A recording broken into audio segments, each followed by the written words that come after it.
मोनिका सिंह और आज मैं डिस्कस करने वाली हूँ मैनेजमेंट के कुछ क्वेश्चंस। जैसे कि आपको पता है ग्रुप 2 सब ग्रुप 4 की क्लासेस रेगुलर चल रही हैं और जो भी स्टूडेंट्स ग्रुप 2 सब ग्रुप 4 की तैयारी कर रहे हैं और यदि आज वो फर्स्ट टाइम हमारा चैनल देख रहे हैं तो भाई जल्दी से चैनल को सब्सक्राइब कर दीजिए, वीडियो को लाइक कर दीजिए और बेल आइकन को प्रेस करना नहीं भूलिएगा, क्योंकि ग्रुप 2 सब ग्रुप 4 का नोटिफिकेशन आप तक पहुंचे उसके लिए आपको बेल आइकन को प्रेस करना होगा। ठीक है, तो आज की वीडियो में मैनेजमेंट के कुछ वन लाइनर क्वेश्चन डिस्कस करूंगी, तो वीडियो एंड तक जरूर देखिएगा और कोई भी डाउट हो तो आप तुरंत कमेंट बॉक्स में कमेंट कर पूछ सकते हैं। चलिए आज का सेशन अब हम देखते हैं। सबसे फर्स्ट क्वेश्चन है, किसी ठहराव के अभाव में साझेदार लाभ हानि किस प्रकार बांटेंगे। तो मान लेते हैं बिजनेस में कभी किसी तरह का कोई ठहराव आ जाए, किसी भी तरह का कोई रुकावट आ जाए, तो ऐसी स्थिति में जो पार्टनर्स होते हैं वो अपने प्रॉफिट और लॉस को किस तरह से बांटेंगे, तो ये इक्वल रेशो में बांटेंगे। कैसे बांटेंगे? इक्वल रेशो में। ठीक है, समान अनुपात में। हिंदी इंग्लिश दोनों लेके चल रही हूँ मैं। नेक्स्ट आते हैं क्वेश्चन नंबर सेकंड, किसके द्वारा मानव संसाधन विकास कार्यक्रम बनाए जाते हैं। तो किसके द्वारा बनाए जाते हैं, ये प्रीवियस वीडियो में मैंने बताया था कि मानव संसाधन विकास क्या होता है, ह्यूमन रिसोर्स डेवलपमेंट क्या है। तो प्रीवियस वीडियो आप जरूर देखिएगा यदि किसी ने नहीं देखी है तो। अभी मैं आपको बता देती हूँ कि किसके द्वारा बनाए जाते हैं। तो किसी भी संगठन के द्वारा ये बनाए जाते हैं। क्वेश्चन नंबर थर्ड की तरफ आते हैं, प्रशिक्षण क्यों इम्पोर्टेंट है, प्रशिक्षण क्यों महत्वपूर्ण है, यानी कि ट्रेनिंग क्यों इम्पोर्टेंट है। तो किसी भी ऑर्गेनाइजेशन संगठन के सतत विकास के लिए, संगठन के डेवलपमेंट के लिए प्रशिक्षण महत्वपूर्ण होता है। नेक्स्ट आते हैं क्वेश्चन नंबर 4 की तरफ, बाजार का अवलोकन करना किसका कार्य है। अवलोकन मतलब उसको ध्यानपूर्वक देखना, उसको समझना। तो बाजार का अवलोकन करना किसका कार्य है, तो ये विपणन यानी मार्केटिंग का काम है। किसका काम है, तो ये मार्केटिंग का काम है। हिंदी में इसे बोलते हैं विपणन। नेक्स्ट आते हैं क्वेश्चन नंबर 5, कच्चे माल की खरीद के लिए, कच्चा माल यानी रॉ मटेरियल, कच्चे माल की खरीद के लिए भुगतान और बिक्री से नकद की वसूली के बीच के समय अंतराल को, ठीक है, समय गैप को किस नाम से जाना जाता है। तो क्वेश्चन नंबर 5 का आंसर है कैश साइकिल। उसे किस नाम से जानते हैं हम? कैश साइकिल के नाम से, जिसे हिंदी में कहा जाता है नगद चक्रण। क्वेश्चन नंबर 6 देखिएगा, एक नेता द्वारा हर परिस्थिति से ऊपर उठकर भविष्य के लिए कल्पना करने की क्षमता उसका कौन सा गुण दर्शाता है। एक नेता हर परिस्थिति में यदि ऊपर उठता है ना, किसी भी तरह की कोई सिचुएशन आ जाए लेकिन वो कभी रुकता नहीं है और उस स्थिति में भी, बुरी स्थिति में यदि वो ऊपर उठ रहा है और अपने भविष्य की यदि वो कल्पना कर रहा है, तो उसकी जो क्षमता है, ये क्षमता उसका कौन सा गुण है। तो भैया ये क्षमता उसका कहलाता है, ये क्षमता उसके कौन सा गुण है, तो ये फोरसाइट है, FORESIGHT। ठीक है, ये फोरसाइट यानी दूरदर्शिता, हिंदी में इसे कहते हैं हम दूरदर्शिता। ये कौन सा गुण है, तो ये दूरदर्शिता का गुण है। क्वेश्चन नंबर 7 की तरफ आते हैं, भारतीय साझेदारी अधिनियम किस वर्ष पारित हुआ। मोस्ट इंपॉर्टेंट क्वेश्चन, ये 1932 में पारित हुआ था और भारतीय साझेदारी अधिनियम यानी इंडियन पार्टनरशिप एक्ट को एक और नाम से जाना जाता है, जो कि भारतीय भागीदारी अधिनियम। भारत की संसद द्वारा 1932 में ये पारित किया गया एक अधिनियम है जो साझेदारी फॉर्म को नियमों में बांधे रखती है और जो पार्टनरशिप फॉर्म्स हैं ये उन पर कंट्रोल करती है। ठीक है, नेक्स्ट आते हैं क्वेश्चन नंबर 8 की तरफ, आवधिक कर्ज किस प्रकार की देनदारी है। आवधिक कर्ज मतलब होता है टर्म लोन। तो ये टर्म लोन किस प्रकार की लायबिलिटी है, तो ये लॉन्ग टर्म लायबिलिटी है। कौन सी है? लॉन्ग टर्म यानी दीर्घकालीन देनदारी। क्वेश्चन नंबर 9 है, सामूहिक प्रयास किसकी मुख्य विशेषता है। तो सामूहिक प्रयास किसी भी संगठन की मुख्य विशेषता है। यदि सामूहिक प्रयास होगा तो ही संगठन का विकास होगा। कोई इंडिविजुअल व्यक्ति है तो वो संगठन, ऑर्गेनाइजेशन को आगे नहीं बढ़ा सकता है। तो सामूहिक प्रयास की सबसे बड़ी विशेषता है, सामूहिक प्रयास किसकी विशेषता है? संगठन की। नेक्स्ट आते हैं क्वेश्चन नंबर 10, भविष्य में क्या करना है इसका पूर्व निर्धारण करना। 11th-12th में हमने काफी बार इसे देखा था। तो ये कहलाता है नियोजन। नियोजन मतलब प्लानिंग। किसी भी चीज का पूर्व निर्धारण करना नियोजन यानी प्लानिंग ही कहलाता है, चाहे वो हमारी लाइफ हो या किसी की भी हो।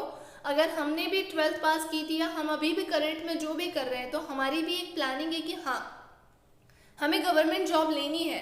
है ना, प्राइवेट नहीं लेनी है, गवर्नमेंट लेनी है, तो उसकी प्लानिंग हमारी चल रही है जिसका हमने पूर्व निर्धारण किया है। क्वेश्चन नंबर 11, नियोजन का उद्देश्य निश्चित है या अनिश्चित? तो भैया बहुत ही इंपॉर्टेंट क्वेश्चन है। नियोजन का जो उद्देश्य है, उसका जो ऑब्जेक्ट है वो बिल्कुल निश्चित है।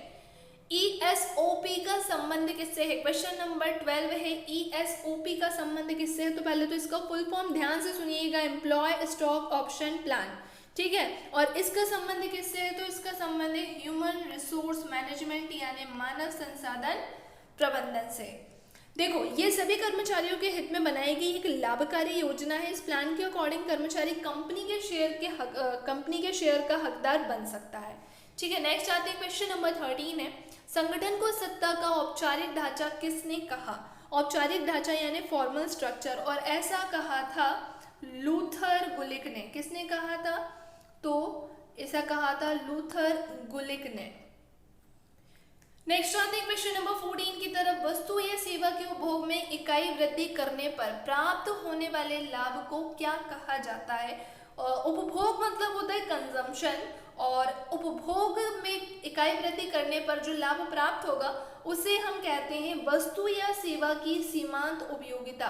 क्या कहते हैं हम उसे? वस्तु या सेवा की सीमांत उपयोगिता, इंग्लिश में जिसे कहा जाता है मार्जिनल यूटिलिटी ऑफ गुड्स और सर्विसेज।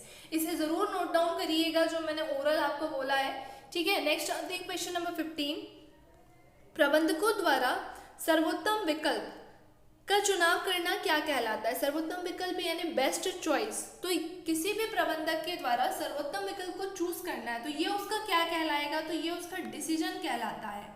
क्या कहलाता है? तो ये उसका डिसीजन यानी निर्णय कहलाता है। क्वेश्चन नंबर 16 है, उच्च अधिकारियों द्वारा नियोजित व्यवहार क्या कहलाता है? तो उच्च अधिकारियों द्वारा नियोजित व्यवहार फॉर्मल ऑर्गेनाइजेशन यानी औपचारिक संगठन कहलाता है। कौन सा संगठन? औपचारिक संगठन, ठीक है।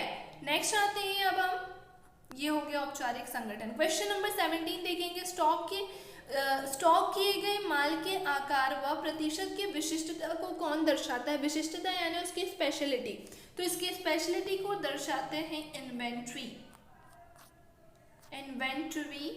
नेक्स्ट क्वेश्चन नंबर 18, नेतृत्व की पुरानी विचारधारा नेता के विषय में क्या कहती है? तो नेतृत्व की पुरानी विचारधारा नेतृत्व के विषय में कहती है, नेता के विषय में कहती है कि नेता जन्म लेते ही तैयार नहीं किए जाते हैं। मोस्ट इंपॉर्टेंट लाइन, नेता जन्म लेते ही तैयार नहीं किए जाते हैं। कोई भी लीडर जन्म से ही लीडर नहीं रहता है, समय के साथ ही उसमें ये सारे गुण आते हैं, ठीक है। क्वेश्चन नंबर 19 की तरफ अब हम बढ़ते हैं, विपणन में किसकी प्रतिक्रिया सबसे महत्वपूर्ण मानी जाती है?